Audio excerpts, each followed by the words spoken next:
Bonjour et bienvenue dans la vidéo de présentation du logiciel E-Log, logiciel qui permet aux clients de Noyon de consulter l'ensemble de leur flux logistique directement depuis Internet. Cette interface fonctionne avec les différents supports que sont les PC, les tablettes et les smartphones. Tous les navigateurs récents sont supportés et il est très simple d'utilisation. Une fois que vous avez en main votre nom d'utilisateur et votre mot de passe qui vous a été fourni par Noyon, il vous suffit de vous connecter à l'interface. Par défaut, vous arrivez sur une statistique. Cette statistique peut être soit celle de votre stock, soit celle de votre commande. Ici, on arrive sur la statistique des commandes. L'écran se décompose en deux parties. Tout en haut, vous avez le bandeau de menu. Si vous cliquez sur l'icône Noyon, vous revenez à votre page par défaut, à savoir les commandes traitées ici. Les deux autres menus sont la consultation du stock et la liste des commandes. Le dernier icône enfin vous permet de sortir de l'application et de revenir à la page d'accueil.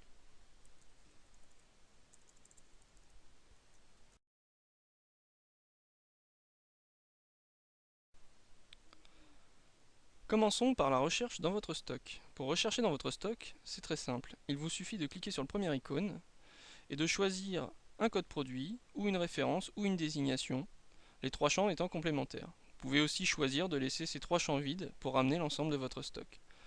Vous pouvez ensuite choisir d'afficher les produits et les kits, les produits uniquement ou seulement les kits. Enfin, vous pouvez afficher les produits avec du stock, sans stock ou tous les produits. Une dernière liste vous permet de spécifier si vous voulez voir uniquement les produits sans alerte ou avec alerte. Si j'affiche l'ensemble de mon stock, je risque de me retrouver avec beaucoup de références vides qui ne sont pas stockées en fait.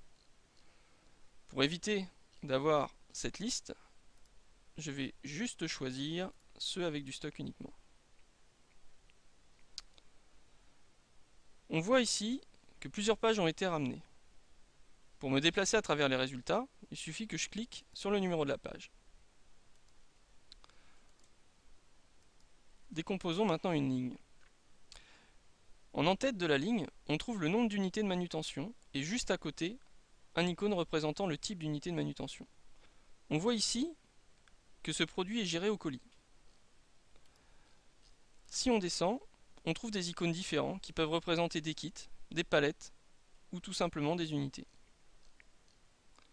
On trouve ensuite le code, la désignation et la référence.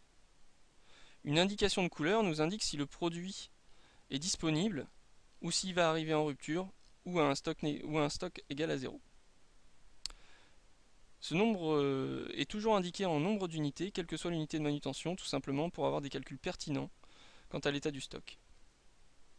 Enfin, à la fin de la ligne, on va trouver 4 icônes qui vont nous permettre d'avoir le détail du produit, le détail des quantités, la liste des mouvements et de définir les seuils d'alerte.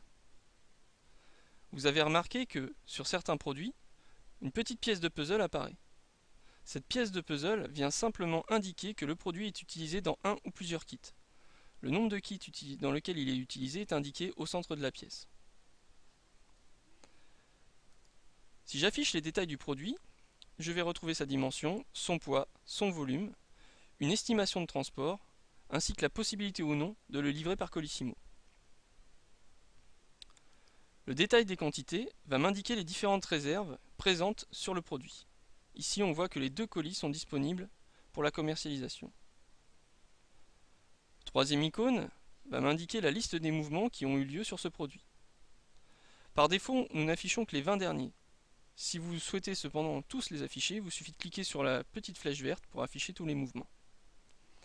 Il est aussi possible que vous souhaitez savoir quand et comment est rentré le produit et avec quel autre produit celui-ci est arrivé. Pour cela, il vous suffit de cliquer sur la petite flèche verte qui va vous afficher le bon d'entrée, vous indiquant le produit, ainsi que les autres produits et les quantités avec lesquelles il est rentré.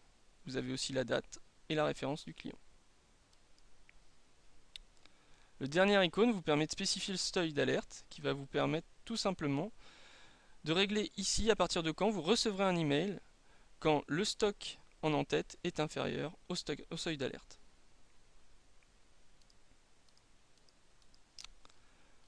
Pour les kits, la notion est légèrement différente, certains icônes étant grisés. Vous avez cependant les détails du kit, avec le nombre de kits réalisables en en-tête, en fonction des quantités en stock. Il est possible de rechercher les références vides en décochant la case référence et en affichant les produits. Vous verrez alors apparaître les références ici en non disponibles, car elles sont vides. Si vous souhaitez modifier une référence, il vous suffit de cliquer sur votre référence, la mettre à jour et de faire valider.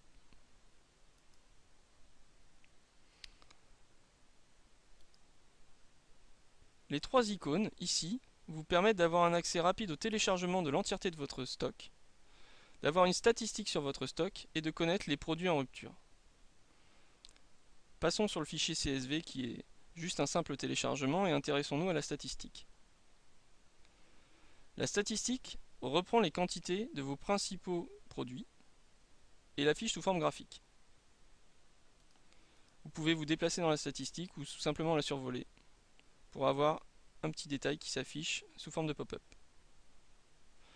Vous avez en dessous un récapitulatif volumétrique concernant l'espace total occupé, le total de référence, le nombre de palettes et le nombre de colis stockés par noyau. Le dernier icône vous indique les produits qui vont ou sont potentiellement en rupture. Un produit est considéré potentiellement en rupture quand le nombre d'unités commandées est inférieur ou égal au nombre d'unités disponibles. Ceci vous permet d'être proactif sur la gestion de votre stock.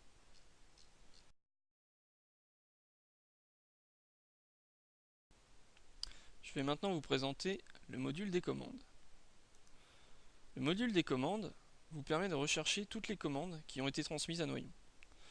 Vous pouvez faire la recherche par le nom du destinataire, le numéro de commande, la référence ou la ville du destinataire. Vous pouvez restreindre cette recherche à une certaine période concernant la date de création de la commande, la date de validation ou la date d'expédition. Bien sûr, en cliquant sur les différentes dates, vous afficherez le calendrier vous permettant de choisir la date. Je vais choisir ici d'afficher les commandes enregistrées, contrôlées, préparées et expédiées. Je vais donc cocher en plus la case expédiée. Je peux choisir de trier mes commandes par numéro de commande, référence client ou destinataire. Et enfin, j'ai le choix soit d'organiser mes commandes par liste, soit de les classer sous forme d'onglets. Je vous recommande fortement de laisser le choix par onglet, celui-ci étant plus pertinent. Je vais donc restreindre du 31/12 au 31/01 et afficher toutes les commandes pour le mois. On voit ici qu'on a 1259 commandes enregistrées, 259 préparées, 123 contrôlées, 2257 expédiées, 18 bloquées et 2 rejetées. Je peux cliquer sur les différents onglets, ce qui va me permettre en fait de naviguer à travers les différentes fenêtres représentant le statut des différentes commandes. On voit ici le système de pages permettant de se déplacer d'une page à une autre dans le type de commande. Chaque ligne se compose de différentes parties. On trouve tout d'abord l'état de la commande qui va changer en fonction des différentes étapes de la commande. Un petit icône représentant la possibilité de lancer un chat directement avec les équipes de la plateforme logistique. Le détail de la commande. En cliquant sur le caddie, je vais savoir ce qui a été commandé et la quantité. Ici, on va avoir la possibilité d'écrire directement au destinataire si je veux prendre contact avec lui pour un quelconque problème sur sa commande. Et enfin ici, on va pouvoir avoir le détail de la livraison une fois que la livraison va être faite. Pour le chat, c'est tout simple. Je clique sur le petit icône, ça ouvre une commande, j'écris mon message, je fais envoyer, et le message arrive directement aux opérateurs de la plateforme logistique. Je vais pouvoir aussi choisir de mettre quelques petits smileys. Si maintenant on va sur les commandes expédiées, on va pouvoir suivre le suivi d'une commande. On va savoir que l'expédition a été prise en charge le 19 à 2 heures du matin, jusqu'à l'obtention du récépissé émargé sous forme d'un TIF. Je peux avoir envie de bloquer une commande, tout simplement pour diverses raisons. Est-ce que le destinataire n'est pas quelqu'un de fiable, ou est-ce que j'ai déjà eu des problèmes avec ce destinataire, ou est-ce que je veux que le produit ne parte plus parce que j'ai remarqué un défaut qualité sur ce produit. Dans ce cas-là, il suffira de prendre une commande enregistrée, de cliquer dessus, et de faire OK au message qui vous propose de bloquer la commande. De même pour la débloquer, je vais pouvoir aller dans les commandes bloquées, et ici, cliquer pour débloquer la commande. Les commandes rejetées, elles, représentent des commandes pour lesquelles on n'a pas su trouver, au niveau logistique, le produit qui a été commandé. Dans le cas de ces commandes, il faut prendre contact avec Noyon pour résoudre le problème. On va s'intéresser maintenant aux statistiques.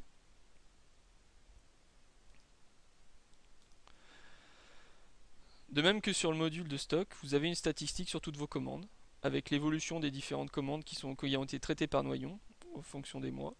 Vous allez avoir le total des commandes, avec le nombre de reliquats, c'est-à-dire les commandes expédiées partiellement, et le nombre de rejets. Vous allez pouvoir obtenir aussi le nombre de commandes par transporteur, au cas où vous faites appel à plusieurs transporteurs autres que Noyon.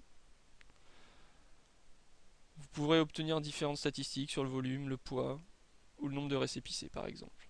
Enfin, vous allez avoir le nombre de récépissés facturés, qui peut apparaître dans une dernière statistique. Voici pour la présentation du module des commandes.